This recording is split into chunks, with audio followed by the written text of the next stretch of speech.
Hello बच्चों, let's read the question. So in this question हमारे को पूछा गया है कि taking by Rydberg constant R S is equal to 1.097 multiply 10 to the power 7 metre. First and second wavelength of Balmer series in hydrogen spectrum. ठीक है, तो हमारे को क्या बताना है? बामर सीरीज के अंदर हाइड्रोजन स्पेक्ट्रम की फर्स्ट एंड सेकंड वेवलेंथ बतानी है। ठीक है, सबसे पहले हम इसका की कॉन्सेप्ट देखते हैं। ठीक है, तो इसका क्वेश्चन का की कॉन्सेप्ट क्या हो जाएगा? Atomic physics. Atomic physics. ठीक है, ये इसका की कॉन्सेप्ट है।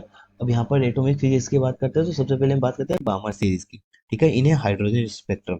तो इसकी जो फ्रिक्वेंसी होती है, ठीक है, जिसको हम बोलते हैं 1/लेमडा।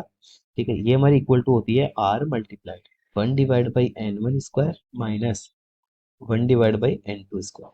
ठीक है, ये हमारे पास फॉर्मूला होता है। आर हमारा रेडबर्ग कांस्टेंट है, यहाँ पे हमारे को वेवलेंथ फाइंड करनी है। ठीक है, तो सिंपल है। फर्स्ट केस की बात करते हैं। फर्स्ट केस में बात करते हैं for first wavelength. For first wavelength. ठीक है, तो यहाँ पर हम बात कर रहे हैं फर्स्ट वेवलेंथ की। ठीक है, फर्स्ट वेवलेंथ के लिए क्या होता है कि जो n1 है, ठीक है, n1 जो है वो हमारा 2 होता है, n2 जो है वो 3 होता है।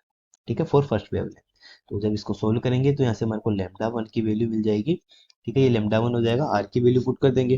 ठीक है, और क्वेश्चन में आर जो है, ठीक है, वो 1.097 मल्टीप्लाई 10 to the power 7 रखा गया है यहाँ पर। तो यहाँ पे वैल्यू पुट कर देंगे। सो ठीक है, कितना हो जाएगा यहाँ से देखिए, सॉरी, ये 1/लेमडा वन आएगा।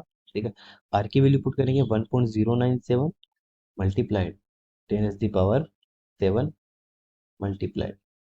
ठीक है, 1/n1 की वैल्यू 2 है, सो 2 स्क्वायर माइनस 1/3 स्क्वायर।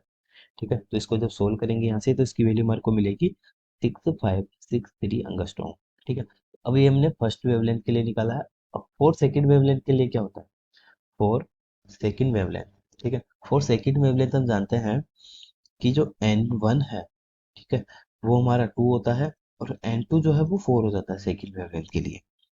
ठीक है, तो फोर सेकेंड वेवलेंथ के लिए जब सोल्व करेंगे तो 1/लेमडा 2 is equal to 1.097 multiply 10 to the power 7 multiply 1/2 square minus 1/4 square.